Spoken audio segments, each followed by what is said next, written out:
So in this segment, we're going to be talking about an interview David Frost did with James Forsyth in the Spectator paper. Now, the Spectator paper are a rag paper, but generally they do get interviews with these people because they're going to write fluff pieces, and this is a bit of a fluff piece, but we do get some good insights from this interview, which is why I'm doing a video on it.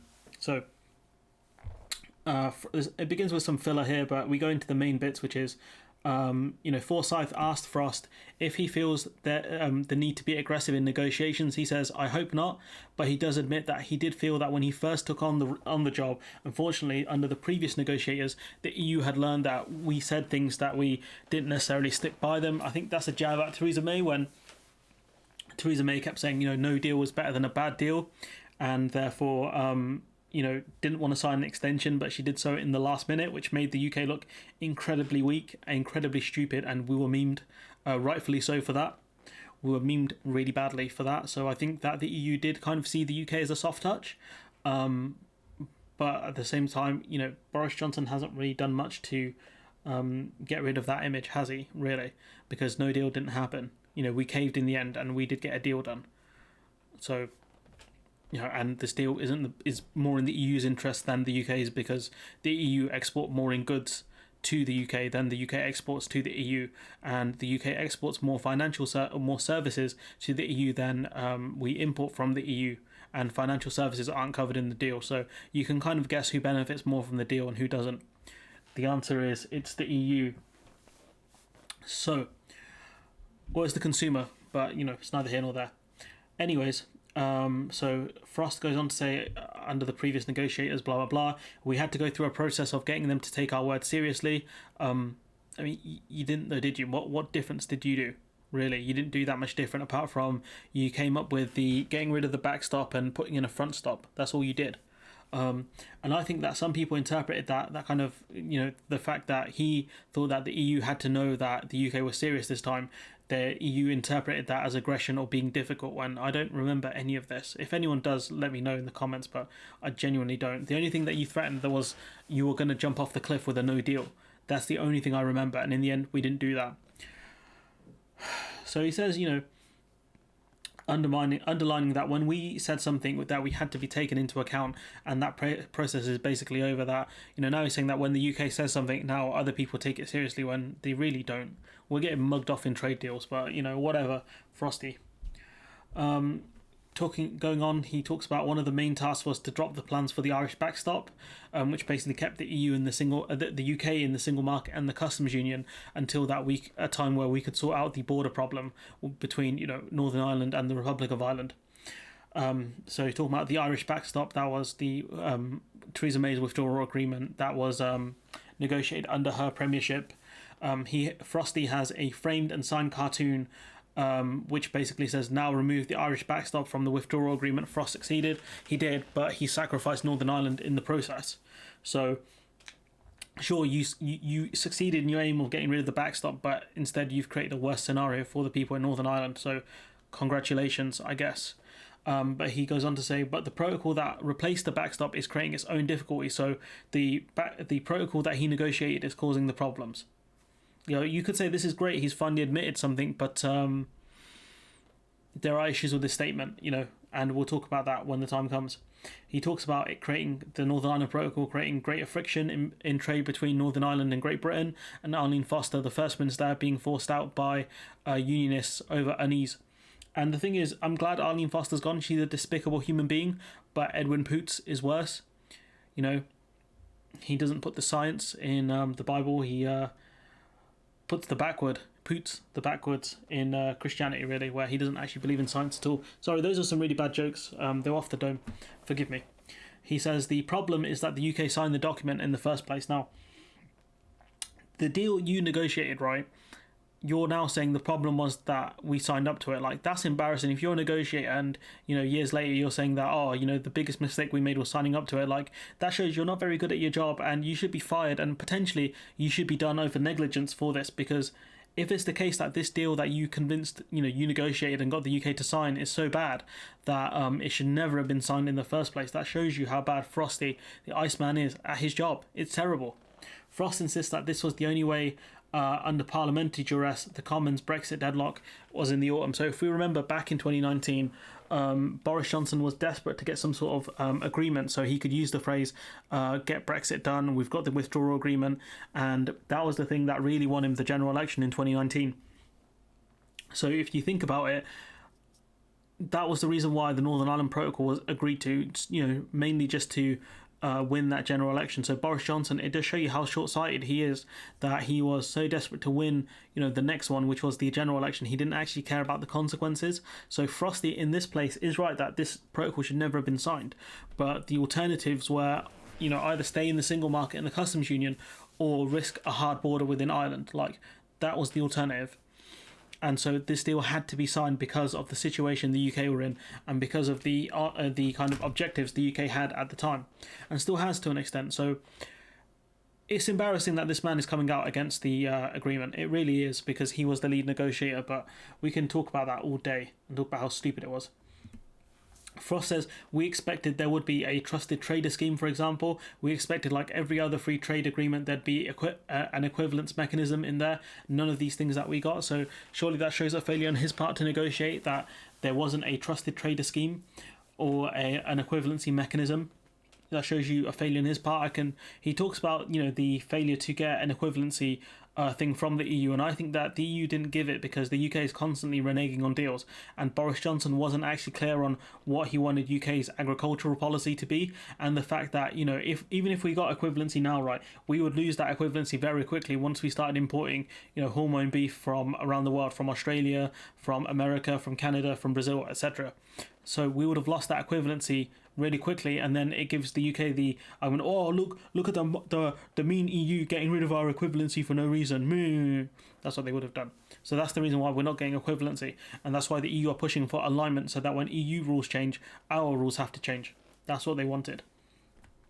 But get this right, this the real thing that really annoyed me during this article, which is that Frost blames most of the current difficulties, including the ousting of Foster, is the EU's threat to invoke Article 16. So he's still drumming on this. He's still saying, all the problems, or the majority of the problems within Northern Ireland isn't the Northern Ireland Protocol itself, and all the problems and customs it does, forces on GB goods going to Northern Ireland. He's saying, it's because the EU wanted to invoke Article 16. That's why. And they stopped it real quick. That was put down within about an hour. But from the time they said, someone in the EU Commission said, we're going to do Article 16, then the Irish Prime Minister called and goes, what are you doing? Stop it. And then the EU Commission were like, no, we're not being serious, bro. Just the sun was in my eyes, and, I just had a rush of blood to the head, the meat sweats and stuff like that. It got stopped real quick. So I don't understand.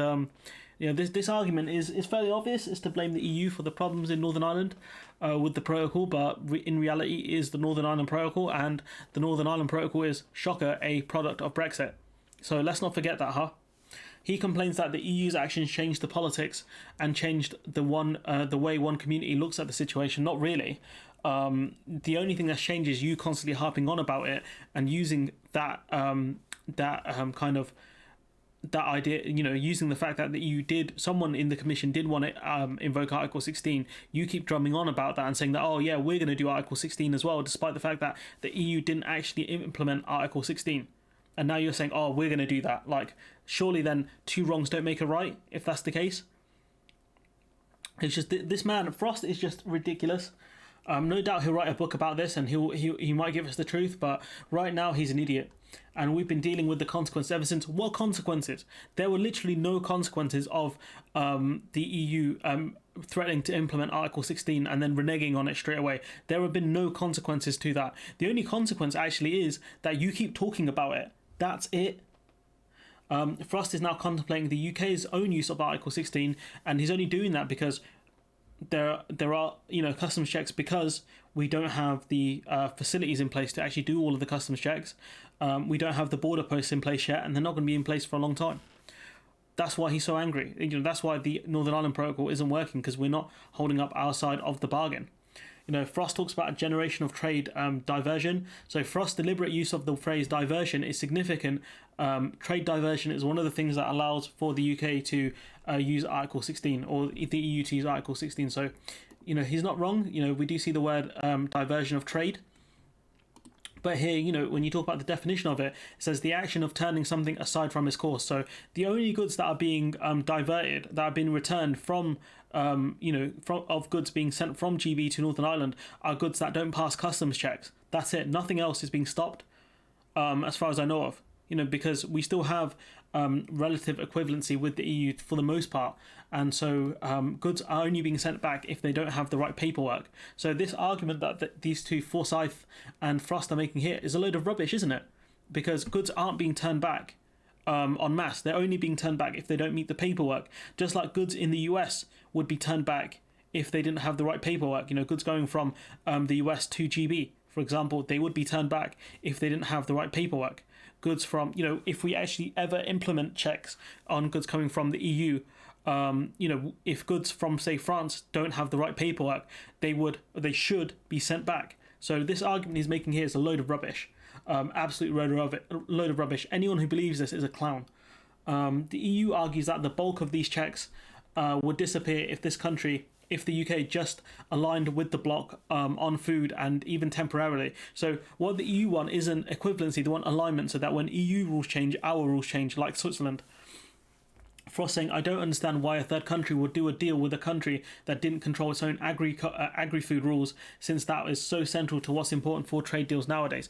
It's only important if you're going to lower standards for imports.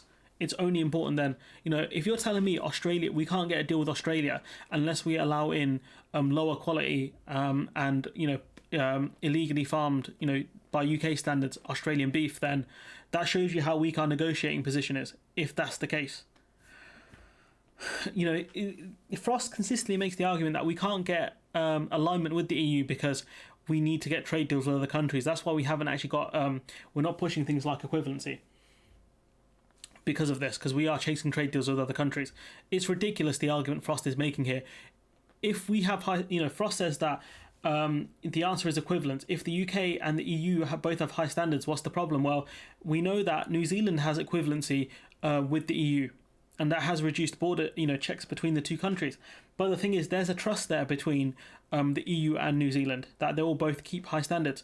That trust doesn't exist with the UK because we are actively chasing trade deals with countries that have lower food standards and are going to push the UK to have lower food standards for imports. Maybe not for domestically produced meats, but for imports. That's why we won't get equivalence with the EU, because A, actively we're not actually seeking it, and B, we cannot be trusted. We have proved that, with constant unilateral action, constant threats, constantly looking at doing trade deals with countries that have lower standards than us.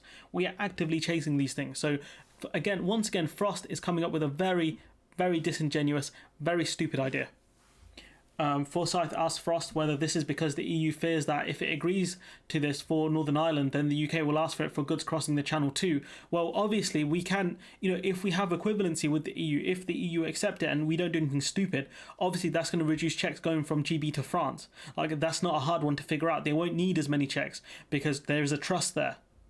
The reason why only 30% of consignments are checked from GB to the EU is because there is relative trust there. It's not going to last forever if we trace deregulation, but relatively speaking, there is a trust there between the two, between the EU and the UK. So once again, he's just making very stupid arguments, the pair of them. He says that it's very hard to tell because they've been reluctant to have that discussion in the first place. He says this is not a negotiation that is going well. Shows you're not good at your job, pal. Because if the UK are so powerful and so sovereign that we can get trade deals and stuff with any other country, are you telling me that you're struggling to get an equivalency with the EU? We always talk about how the EU is weak and how we can do better, and yet you can't even get an equivalency deal with them. You're very bad at your job if that's the case. Unless, of course, it's the case that Britain isn't as strong as you make out and the EU is far stronger than you actually perceive it to be. Is that the case? This guy, man, he's going to raise my blood pressure so much. It says here, for at least some Europeans, they have a very strong view that Brexit simply cannot succeed. They don't believe Brexit cannot succeed. They believe Brexit won't succeed because of what Brexit is. You're abandoning your biggest trading partner, the largest single trading bloc in the world, in order to chase unicorn deals with other countries. That was never going to work. And so you can make the argument that, the EU don't believe and stuff like that. Of course they don't. Only an idiot would believe in unicorns, or a child. Are you a child or an idiot, Frost? Because clearly you believe in unicorns. Frost stresses that we don't have any problem at all with the EU and the member states succeeding. I mean, you're constantly flaunting the fact that we had a more successful vaccine program when the EU were struggling with vaccination rates. You were clearly lauding that over them. You know, if you wanted the EU to succeed more, we would have exported vaccines just like they exported vaccines to us. But we didn't. So we are happy to laud any notion of success above the EU. We are happy to do that because we already did that with the vaccines, didn't we? We said, oh, we're doing more than the EU are. You know, Brexit means Brexit. You know, if it wasn't for Brexit, we wouldn't be able to do this, when that's simply not the case. So again, more fraudulence from Frosty, and that's all about all of it from the from this article. He does take a dig at Barnier, like a subtle one, talking about how, you know, Barnier's recollection in his diary, in his book that he published, is slightly inaccurate because he wasn't there in the last few weeks of the negotiation. So how could he have known what was going on? Which, if he wasn't there, that would make sense. But I'd assume the chief negotiator would be there because he's the chief negotiator, right?